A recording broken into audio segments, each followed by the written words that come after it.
The invitation. Jonathan stared at the glowing invitation card on his table. It shimmered with a faint blue light, pulsing softly, as if it were alive. He picked it up again, rereading the message written in the curved script of the Cenarian language. Lyra, his closest alien friend, had invited him to dinner at her mother's grand estate. For most humans, this would sound like a harmless event, but on Xenera, the culture was different, alien. Dinner wasn't just a casual meal. It was a formal affair, full of rules, traditions, and expectations. And Lyra's mother, Lady Vithra, was no ordinary host. She was one of the most powerful figures on Xenera, known for her sharp mind and sharper tongue. The thought of sitting across from her made Jonathan's stomach tighten. Still, Jonathan couldn't refuse. As one of the few humans allowed to live on Xenera, his actions reflected on all of humanity. He had spent years building trust with the Xenarians, and this invitation could be a sign of progress, or a trap. He couldn't be sure. Lyra had sent a short message along with the invitation. "Come, Jonathan. It will be interesting. Trust me." The words were vague, and Jonathan couldn't decide if they were comforting or ominous. He sighed, pacing the small room that served as his living quarters. The walls shimmered like liquid metal, a feature common in Xenarian design. He ran a hand through his dark hair, thinking about all the times Lyra had stood by his side. She had been his guide, his translator, and his friend in this strange world. He owed her. If she thought this dinner was important, then he had to go. The evening of the dinner arrived faster than Jonathan had expected. He dressed carefully, choosing a plain but elegant suit that he hoped would show respect without making him stand out too much. He adjusted the collar, glancing in the mirror one last time. "You've faced worse," he told his reflection. But deep down, he wasn't so sure. A sleek Cenarian transport pod arrived to pick him up. It floated silently above the ground, its surface gleaming like polished obsidian. As he stepped inside, the door closed with a soft hum, and the pod began its smooth journey through the city. The view outside was breathtaking. Towers of crystal and light stretched toward the sky, their surfaces reflecting the twin moons of Tenera. But Jonathan's mind was elsewhere. "What's the worst that could happen?" he muttered to himself. The answer came easily. A lot. Lady Vithra wasn't known for her kindness toward humans. She saw them as unpredictable, a potential threat to Xenera's harmony. Jonathan had always suspected she tolerated him only because of Lyra's influence. Now he was about to meet her face to face in her own domain. The estate was even grander than Jonathan had imagined. The pod glided to a halt at the base of a massive structure that seemed to be carved from a single piece of shimmering crystal. Towering spires reached toward the heavens, and the building's surface glowed faintly, as if it were absorbing the moonlight.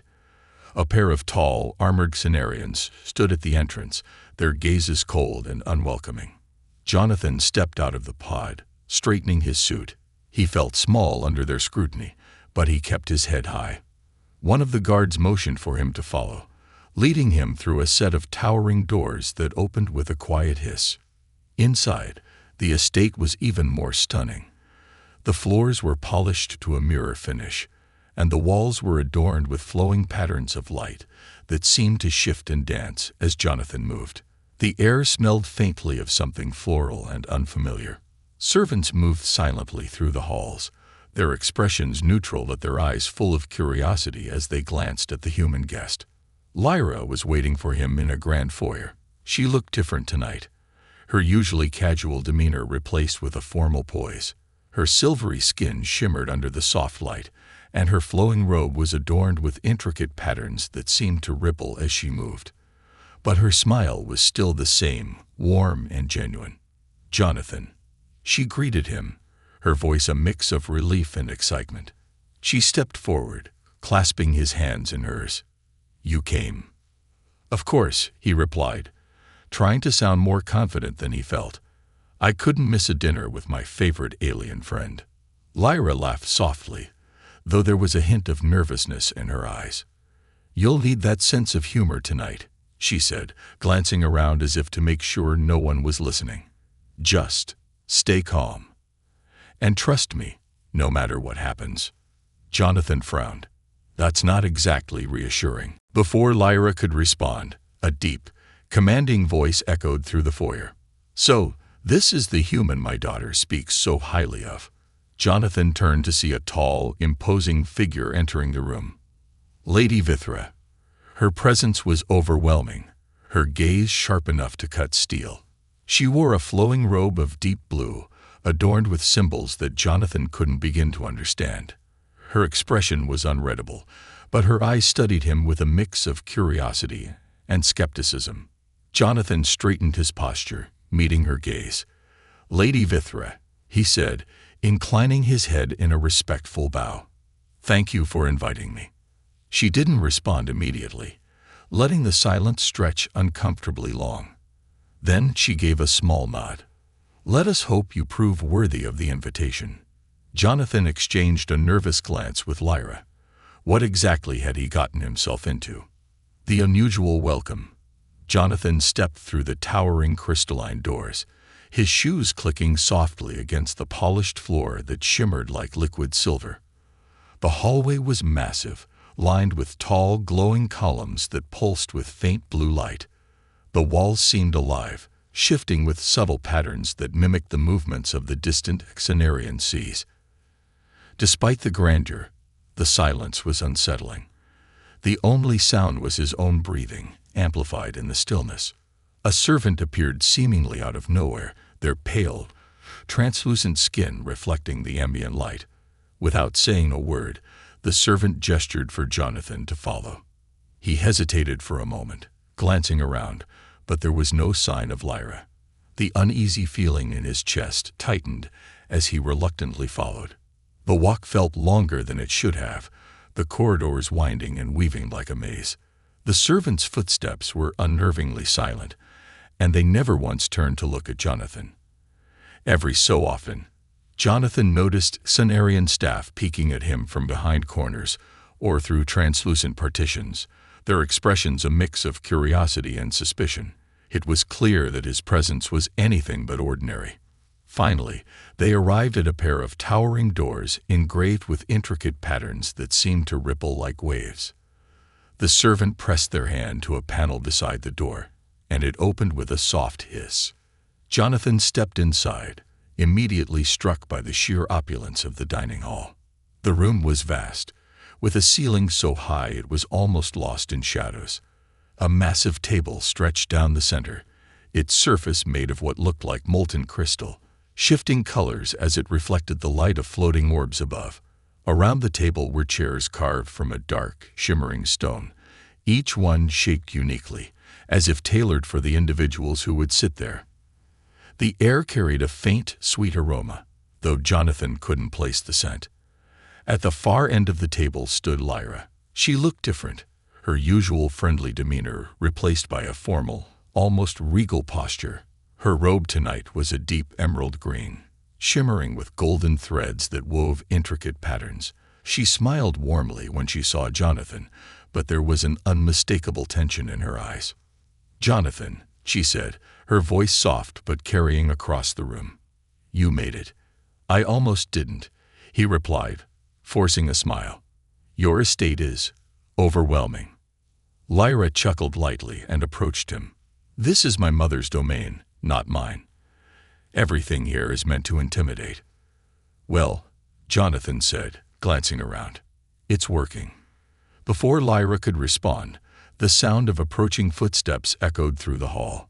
Jonathan turned to see Lady Vithra enter, her presence as commanding as the room itself. Her robe tonight was a deep indigo, accented with glowing silver symbols that seemed to shift and shimmer with her movements. She carried herself with the grace of someone who knew exactly how much power she wielded. "Jonathan," she said, her voice cold and measured, "welcome to my home. I trust the journey was not too taxing." Jonathan straightened, meeting her gaze. "Thank you for having me, Lady Vithra. It's an honor to be here." She didn't reply immediately, her piercing eyes scanning him from head to toe. It felt less like a greeting and more like an evaluation. Finally, she gave a curt nod. "We shall see if you are as worthy of my daughter's trust as she believes." Jonathan's smile faltered. He glanced at Lyra, who gave him a subtle, apologetic look. Clearly, her mother hadn't softened her stance on humans. Before anyone could say more, servants entered the room, carrying trays of alien dishes that glowed faintly under the light. The table began to fill with an array of foods that looked both fascinating and intimidating. Jonathan recognized none of it, but he resolved to try everything, no matter how strange it seemed. Tonight wasn't just about surviving dinner, it was about proving himself. Lady Vithra gestured for him to take a seat near the middle of the table, a position that felt conspicuously like the center of attention. Lyra sat beside him, her expression a mix of encouragement and worry. As the meal began, the conversation was polite but strained. Lady Vithra asked questions about Earth, her tone sharp and probing. Jonathan answered as diplomatically as he could, careful not to give her any reason to find fault. But something about the evening felt off. The servants moved too quietly, their gazes darting nervously toward the shadows. Lyra seemed distracted, her eyes flickering toward the door every few moments. Even Lady Vithra, for all her composure, seemed to hold a subtle tension in her posture. Finally, Jonathan couldn't take it anymore. Leaning slightly toward Lyra, he whispered, "What's going on?" Lyra hesitated, her hand gripping her goblet tightly. "There's a surprise guest," she murmured. "I didn't know until tonight." Jonathan frowned. "Who?" Before Lyra could answer, the lights in the room dimmed. A low, resonating hum filled the air, and the doors at the far end of the hall swung open with a force that sent a gust of wind through the room. Everyone turned to look as a tall, imposing figure entered. It was an alien Jonathan had never seen before, clad in ceremonial armor that gleamed darkly under the dim light. Their face was obscured by a helmet, but their posture radiated authority and hostility. They stopped at the head of the table, their gaze locked on Jonathan. "So," the figure said, their voice deep and cold, "this is the human who dares sit at the table of Sinister." Jonathan's heart pounded as silence fell over the room. Lyra's hand brushed against his under the table, a silent plea for him to stay calm. But calm was the last thing Jonathan felt. Whatever this dinner was, it had just taken a dangerous turn. A feast of secrets. Jonathan's palms were clammy as he tried to maintain his composure. The imposing armored figure, now seated at the head of the table, radiated an air of dominance that made every nerve in his body scream to leave. But leaving wasn't an option, not now, not with Lady Vithra's piercing gaze fixed on him like a predator evaluating its prey. The figure introduced themselves as Zakar, a warrior diplomat from the Xenarian Outer Council, a faction known for its distrust of humanity. Zakar's presence wasn't a coincidence. It was a calculated move. Every word, every glance, seemed designed to unnerve Jonathan. "Tell me, human," Zakar began, their voice deep and resonating. "What does your species truly want from Xenera?" The question hung in the air, heavy and accusatory. Jonathan set down the strange, glowing drink he had been nursing and met Zakar's gaze, even though it made him feel as if the room were shrinking around him. "We want understanding," Jonathan replied, keeping his tone steady. "We want to learn from your culture and share ours in return. Humanity seeks cooperation, not conflict." Zakar's lip curled into a smirk. "Cooperation. That's a convenient word for exploitation." The tension in the room thickened. Jonathan's fists clenched under the table, but he forced himself to stay calm. He glanced at Lyra, who looked as though she wanted to say something but was holding herself back. Lady Vithra, meanwhile, sipped her drink, her expression unreadable, as if she were enjoying the verbal sparring. Jonathan chose his words carefully. "I understand your concern, Zakar. Our species has made mistakes in the past, mistakes we're trying to learn from. But we're here on Xenara as guests, not conquerors." Zakar leaned forward, the metallic edges of their armor catching the light. Words are easy, human. Actions are what matter. And so far, your actions have done little to earn trust. The servants entered the room again, breaking the tension momentarily as they brought in more dishes. Platters of steaming, vibrant food were placed on the table, their aromas filling the room with unfamiliar but enticing scents. Jonathan recognized none of it. Gelatinous orbs that wobbled as they were served, steaming bowls of a liquid that glowed faintly, and slabs of what resembled shimmering crystals, but were apparently edible. He forced a small smile as a servant placed a plate in front of him, though his appetite was nowhere to be found. Lyra leaned toward him slightly, her voice low. "The blue ones are safe for you. Don't touch the red. Trust me." Jonathan gave her a subtle nod, grateful for the advice, and carefully sampled the blue gelatinous orb on his plate. It burst in his mouth with a flavor that was both sweet and spicy, sending a surprising warmth through his chest. Despite the circumstances, he couldn't help but marvel at the alien culinary art. The conversation resumed, with Lady Vithra steering it toward lighter topics. She asked about Earth's music, its art, and its literature, all while maintaining an air of polite disinterest. Jonathan answered as best as he could, though he was keenly aware of Zakar's lingering gaze. It was during one of these exchanges that Jonathan noticed something odd. The servants, who had been almost invisible in their movements before, seemed tense. Their eyes darted toward the corners of the room, and their motions were hurried, as if they were trying to avoid something or someone. Jonathan's unease grew. He leaned toward Lyra again, whispering, "What's going on with the staff? They look scared." Lyra hesitated, glancing toward her mother, who was engaged in a conversation with Zakar.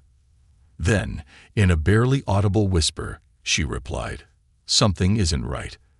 They weren't this tense earlier. Stay alert." Before Jonathan could press her for more, Lady Vithra's voice cut through the air. "Enough pleasantries. Zakar, perhaps it's time to address your true purpose here." Jonathan's heart sank. True purpose. Zakar stood, towering over the table as their armor gleamed ominously. "Indeed," they said, their tone heavy with disdain. "I have evidence that your human guest is not here in good faith. He is a spy." The accusation hit Jonathan like a physical blow. He shot to his feet, the chair screeching against the polished floor. "That's ridiculous," he said, his voice firm but laced with frustration. "I've done nothing to warrant such an accusation." Zakar smirked, reaching into a compartment on their armor and pulling out a small glowing device. "This was found near your quarters," they said, holding it up for all to see. "It's a recording device, and it's been transmitting data to an unknown location." Jonathan stared at the device, his mind racing. It wasn't his. He had no idea where it came from or how it had ended up near his quarters. But he also knew how damning it looked. "That's not mine," he said, his voice calm despite the storm brewing inside him. "I've never seen it before." Zakar sneered. "How convenient. A spy caught red-handed always claims ignorance." Lyra stood abruptly, her eyes flashing with anger. "That's enough, Zakar. Jonathan is no spy. If you're going to accuse him, provide real proof, not some device that could have been planted by anyone." Lady Vithra raised a hand, silencing the room. Her gaze settled on Jonathan, cold and calculating. "The truth will reveal itself in time," she said. "But for now, we shall continue this meal.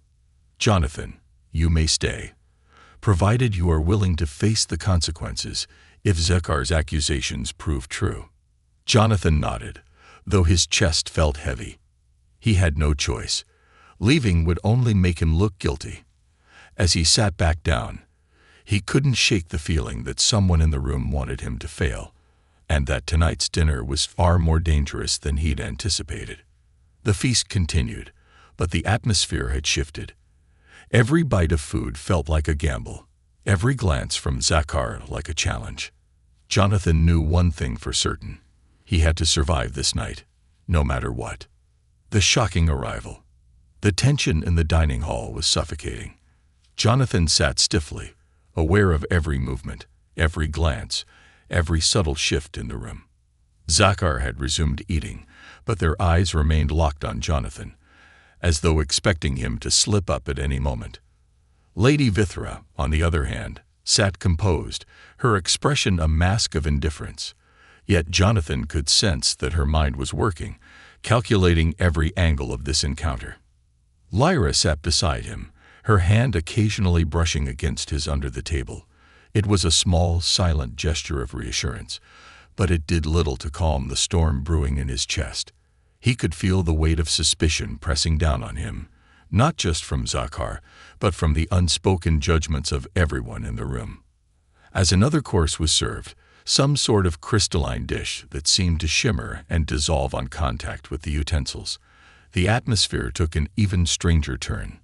The lights in the room dimmed slightly, and a low, resonant hum began to fill the air. It was faint at first, barely noticeable, but it grew louder with each passing moment. Jonathan set down his fork, his brow furrowing.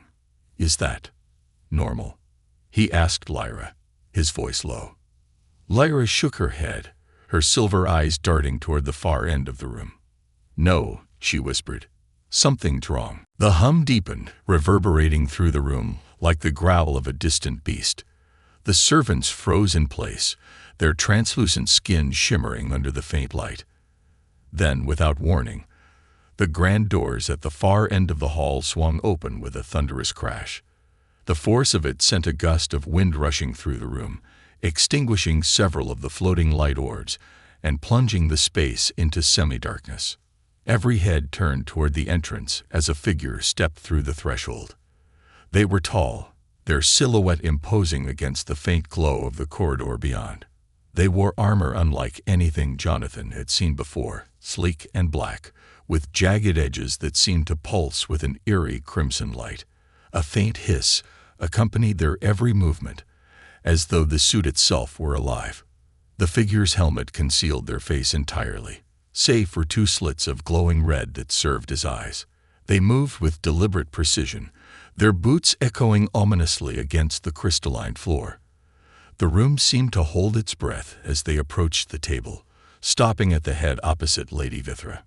"Forgive the intrusion," the figure said, their voice deep and distorted, amplified by some sort of device. "But I could not let this gathering proceed without addressing a matter of grave importance."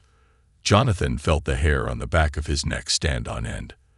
The voice carried a weight that seemed to press against his very soul, a presence that demanded attention. He glanced at Lyra, whose expression had shifted from concern to outright fear. Lady Vithra rose slowly from her seat, her gaze fixed on the newcomer. "You dare enter my home uninvited," she said, her tone icy. "State your purpose, or be removed." The figure tilted their head slightly, as though amused. "My purpose," they said, "is to reveal the truth." Jonathan's stomach dropped. He had no idea who this figure was or what they wanted, but their words carried an implication that sent his mind racing. What truth? What were they here to reveal? The figure extended a hand, and a holographic projection sprang to life above their palm. It displayed a series of images, data charts, surveillance footage, and schematics that Jonathan couldn't immediately comprehend. But the last image froze his blood. A clear shot of his own face, captured in the corridors of the Cenarian diplomatic sector. "This human," the figure said, their glowing eyes locking onto Jonathan, "is not who he claims to be." The room erupted into chaos. Zekar leaped to their feet, their chair toppling over as they pointed an accusing finger at Jonathan. "I knew it," they shouted. "I told you he was a spy." Jonathan stood as well, his hands raised defensively. "Wait, I don't know what this is, but it's not me. I've done nothing wrong." Lady Vithra remained silent, her piercing gaze shifting between Jonathan and the armored figure. "Explain," she demanded, her voice cutting through the noise like a blade. The figure stepped closer, the projection still floating above their hand. "This footage shows the human accessing restricted areas of Cenarian infrastructure," they said. "He has been transmitting data to an unknown location." Jonathan's mind raced. He had never been to the places shown in the footage, let alone accessed restricted areas. Someone was framing him. But who? And why? He turned to Lyra, his voice desperate. "You know me. You know I wouldn't do this." Lyra's eyes were wide with fear, but she nodded. "This doesn't make sense," she said, her voice trembling. "Jonathan has no reason to betray us." The armored figure turned their head toward her, the glowing slits narrowing. "Perhaps the human has deceived even you, daughter of Vithra." Jonathan felt a surge of anger. "I've done nothing but try to prove myself here," he said, his voice firm. "If someone planted that footage, it wasn't me. This is a setup." Zakar sneered. Convenient excuse. Before anyone could respond, the lights flickered violently, and the room was plunged into complete darkness. A deafening crash echoed from somewhere in the estate, followed by a series of distant guttural roars. The sound sent a chill down Jonathan's spine. Whatever was happening, it wasn't part of the evening's plan. When the lights returned, flickering weakly, the armored figure was gone. In their place was a single, ominous warning etched into the crystalline wall in glowing red letters. "Truth always finds the light." Jonathan stood frozen, his heart pounding. This wasn't just dinner anymore. It was war, and someone wanted him at the center of it. The hidden truth. The warning etched into the crystalline wall glowed faintly, its ominous message sending shivers down Jonathan's spine. The room remained silent, the once grand dinner reduced to an uneasy tableau. Servants stood frozen, their expressions locked in fear. Lady Vithra's face remained an impassive mask, but her sharp gaze betrayed the wheels turning in her mind. Zakar was already pacing, their armor clinking softly as they muttered accusations under their breath. Jonathan swallowed hard, his pulse racing. The sudden disappearance of the armored intruder left too many questions unanswered. He needed to understand what was happening, but no one in the room seemed inclined to explain. Lady Vithra broke the silence. "Seal the estate," she commanded, her voice cold and commanding. "No one enters or leaves until we find out what this message means." The servants moved quickly, their fear evident as they rushed to carry out her orders. Lyra leaned closer to Jonathan, her voice a strained whisper. "This isn't right. My mother would never let an intruder escape so easily.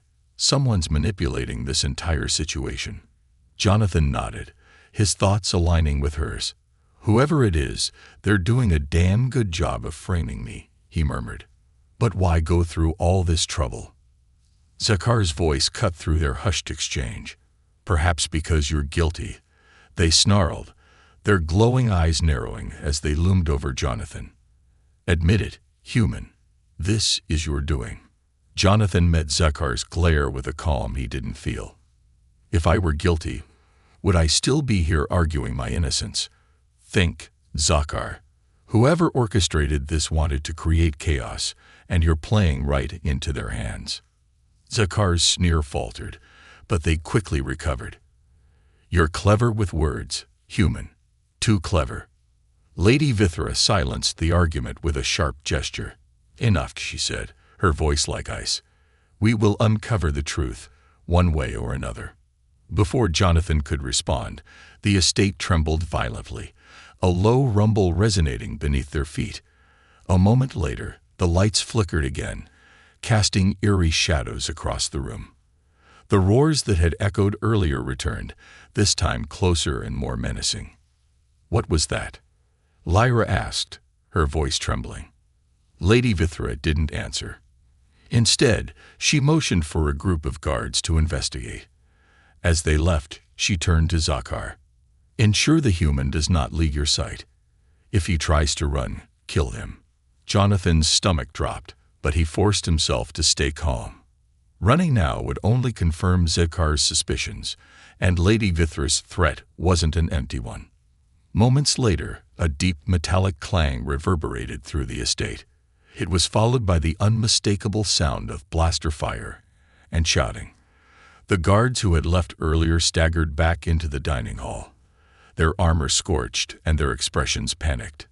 "We're under attack," one of them shouted, collapsing to the floor. The estate descended into chaos. Servants screamed and scattered, while more guards rushed to defend the perimeter. Lady Vithra remained eerily calm, issuing rapid orders to contain the threat. Zakar, meanwhile, seemed torn between fighting and keeping an eye on Jonathan. Lyra grabbed Jonathan's arm, pulling him toward a side corridor. "We need to get out of here," she said urgently. Jonathan hesitated. "What about your mother? What about?" "She can handle herself," Lyra interrupted, her voice firm. "Right now, we need to figure out who's behind this." Reluctantly, Jonathan followed her, the sounds of battle growing louder behind them.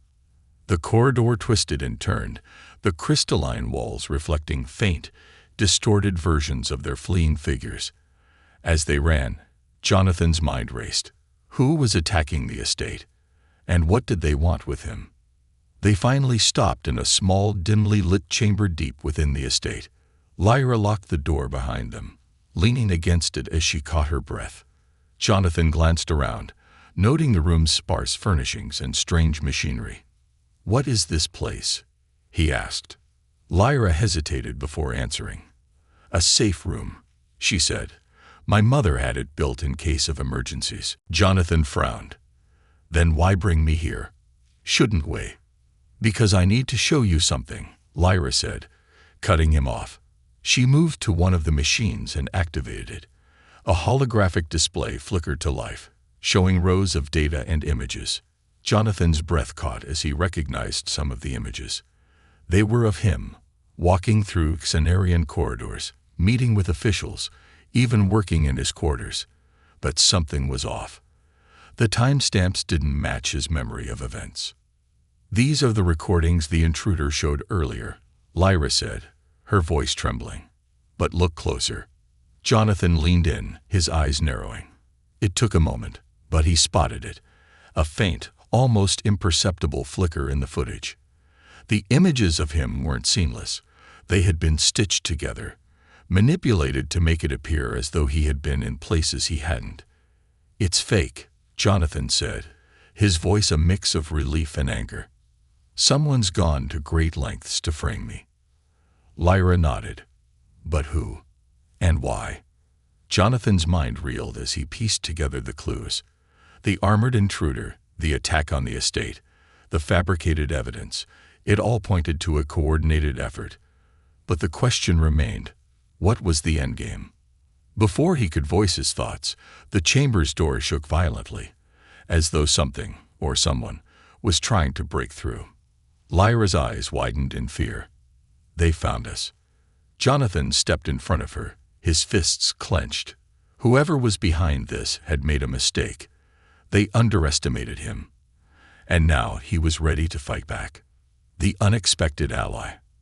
The door to the safe room buckled under the weight of whatever was trying to break through. Sparks flew as the crystalline surface cracked, sending shards scattering across the floor. Lyra stepped back, her face pale, while Jonathan instinctively moved to shield her. His mind raced. He had no weapons, no plan, and no idea what they were up against. "Lyra, is there another way out of here?" Jonathan asked, his voice strained. She shook her head. "This room is supposed to be impenetrable. Whatever's out there isn't normal." The door gave another groan, and a jagged hole appeared near the top. Through it, Jonathan could see a glowing red light, similar to the armored intruder's helmet. His stomach sank. Whoever, or whatever, was behind this wasn't finished with him yet. Just as the door seemed ready to give way completely, the sound of rapid, heavy footsteps echoed from the corridor outside. A guttural roar followed, and the red glow disappeared abruptly. The attackers on the other side of the door let out guttural, mechanical screams, followed by a series of sickening thuds. Jonathan and Lyra exchanged confused glances as silence settled over the area. The door suddenly swung open, and Jonathan braced himself for the worst.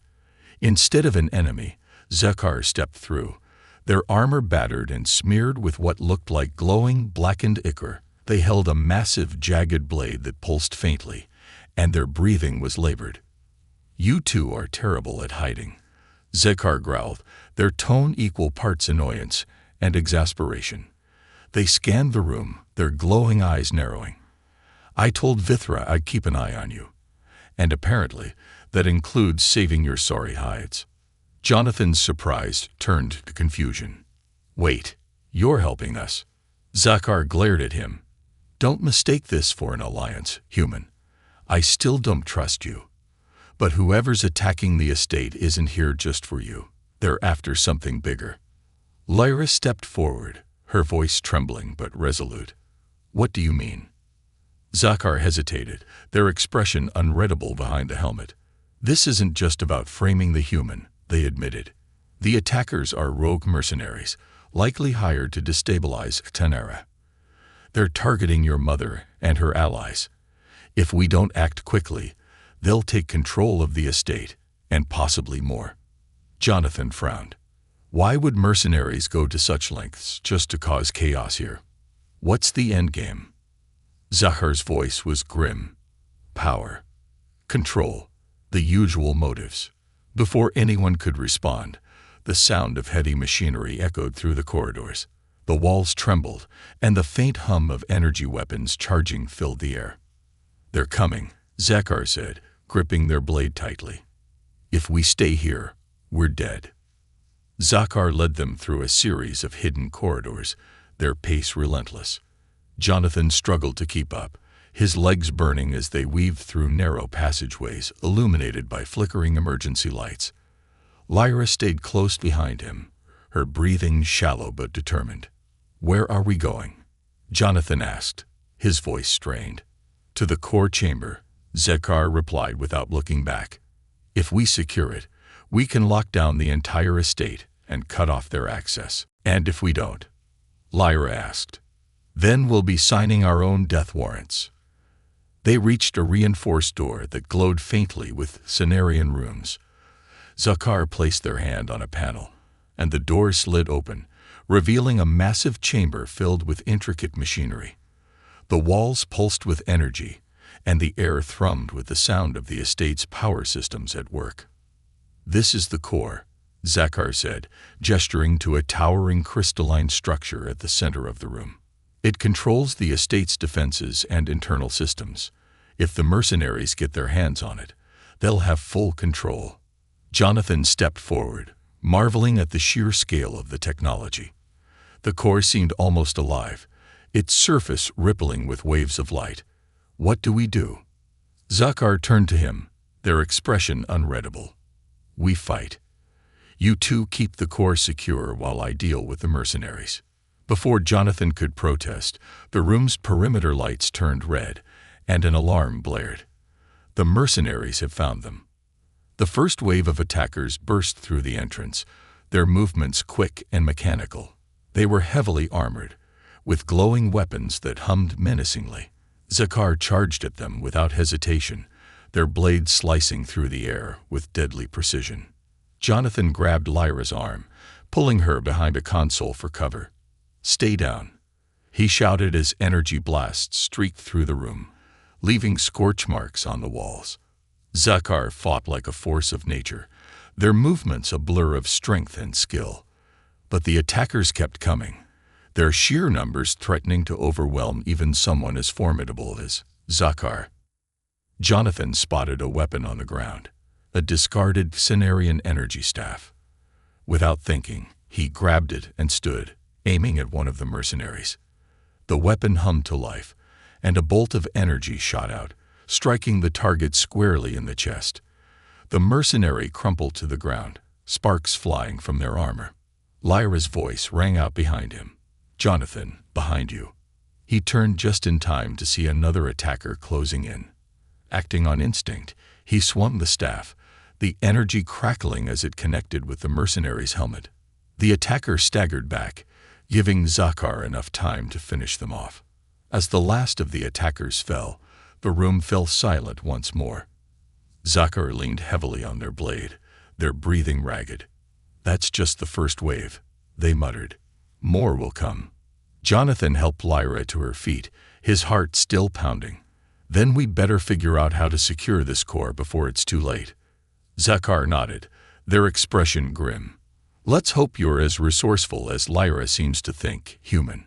We're going to need all the help we can get." The resolution. The silence in the core chamber was short-lived. The faint hum of the estate's machinery seemed louder now, a backdrop to the heavy breaths of Jonathan, Lyra, and Zakar. Each of them bore the marks of the battle. Scorched fabric, bruised skin, and, in Zakar's case, deep dents in their armor. The flickering lights cast long shadows across the crystalline walls, making the chamber feel even more like the heart of something alive. Zakar pushed off their blade, standing tall despite their evident exhaustion. "This isn't over. Reinforcements will arrive any moment, and we can't keep fighting them off indefinitely." Jonathan wiped the sweat from his brow, gripping the energy staff tightly. "Then we secure the core. You said this place controls the estate's systems. Can we lock it down? Activate defenses, something?" Zakar glanced at him, their glowing eyes narrowing. "The defenses are tied to a command protocol. Only Lady Vithra or her designated heir can activate them." All eyes turned to Lyra, who straightened under their gaze. I've never done it before," she admitted, her voice trembling. "Mother never trusted me with the full command protocols." "You don't have a choice now," Jonathan said firmly. "If we don't act, they'll overwhelm us and take everything." Lyra nodded, stepping toward the core.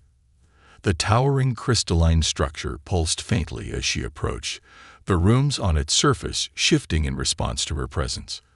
She placed her hands on the control panel embedded in the base, her fingers trembling. The core reacted immediately, a low hum resonating through the chamber. Lines of light raced across its surface, forming patterns that seemed to ripple like water. A soft, mechanical voice echoed through the room. "Hair recognition in progress. Please confirm identity." Lyra hesitated, then spoke clearly. "Lyra, daughter of Lady Vithra, designated heir." The core paused, the patterns on its surface shifting erratically. For a moment, Jonathan thought it would reject her. Then, with a sharp chime, the voice returned. "Heir confirmed. Command protocols activated." Zakar let out a breath of relief, but the moment was short-lived. The chamber trembled violently as an explosion rocked the estate. Dust and debris rained down from above, and the lights flickered again. Jonathan steadied himself against a console. "What now?" Lyra's hands moved over the controls, her focus intense. "I'm activating the estate's internal defenses and sealing off the core chamber. That should slow them down." "Hurry," Zakar growled, turning toward the entrance with their blade ready. "They're here." The second wave of attackers surged into the room, their weapons blazing. These mercenaries were larger, their armor more advanced, and their movements more coordinated. It was clear the enemy was escalating their assault. Zakar charged into the fray without hesitation, their blade flashing in arcs of deadly light. Jonathan joined in, using the energy staff to hold off attackers trying to flank Zakar. Lyra remained at the core, her fingers flying over the controls as she worked to complete the lockdown. "Jonathan," Lyra shouted over the chaos, "there's a fail-safe protocol here. It can disable the core temporarily, but release a pulse that will knock out all enemy systems in the estate." Jonathan glanced at her, dodging a swing from an attacker. "What's the catch?" Lyra hesitated, her face pale. "It'll disable everything, including our defenses. We'll be exposed." Zakar roared as they cut down another mercenary, their voice ringing out. "Do it. If we don't stop them now, there won't be anything left to protect." Jonathan nodded. "Do it, Lyra. We'll hold them off as long as we can." Lyra's hands hovered over the final controls, her expression filled with doubt. Then, with a determined breath, she pressed her palm against the glowing panel. "Fail-safe initiated," the mechanical voice announced. "Pulse release in 30 seconds." The countdown felt like an eternity. Jonathan and Zakar fought side by side, their movements a desperate dance of survival. The mercenaries pressed harder, their attacks relentless. For every one they took down, another seemed to take its place. 10 seconds, the voice announced. The air grew heavy with anticipation. Jonathan's arms ached, his movements slowing as exhaustion crept in. Zakar stumbled, their armor battered and cracked. Lyra crouched behind the core, her hands covering her ears as the countdown reached its final moments. 3, 2, 1. Pulse release. A wave of blinding light erupted from the core, accompanied by a deep, resonating hum that shook the very foundations of the estate. The attackers froze in place, their systems shorting out as sparks flew from their armor and weapons. One by one, they collapsed, motionless. Jonathan dropped to his knees, gasping for breath. The chamber was silent once more, save for the faint hum of the core powering back up. Zakar leaned heavily on their blade, their chest heaving as they surveyed the room. Lyra stood shakily, her face pale but resolute. "It worked," she said softly. "The core is secure." Later, as the estate's remaining guards re-established order, Lady Vithra entered the core chamber. She looked unharmed, her regal composure intact despite the chaos. Her sharp eyes swept over the scene, lingering on the defeated attackers before settling on Lyra. "You activated the core's failsafe," she said, her tone unreadable. Lyra nodded, her chin lifting. It was the only way. Lady Vithra studied her daughter for a long moment, then gave a curt nod. "You made the right decision." Jonathan couldn't hide his surprise. He expected reprimands, not approval. Before he could speak, Lady Vithra turned to him, her gaze piercing. "You've proven yourself tonight, human. Despite the accusations, you acted with courage and integrity. Perhaps I misjudged you." Jonathan met her gaze, his exhaustion giving way to a flicker of hope. "I didn't come here to cause harm. I came here to build trust." Lady Vithra's lips curved into a faint, almost imperceptible smile. "Trust is earned, not given freely. Tonight, you've taken the first step." Zakar, leaning against a console, snorted. "Don't let it go to your head, human." Jonathan laughed weakly, relief washing over him. The battle was over, but he knew the war for trust and understanding was far from finished. As Lyra stood beside him, her hand brushing his in silent solidarity, he felt something else. Hope. Maybe, just maybe, they had taken a step towards something greater.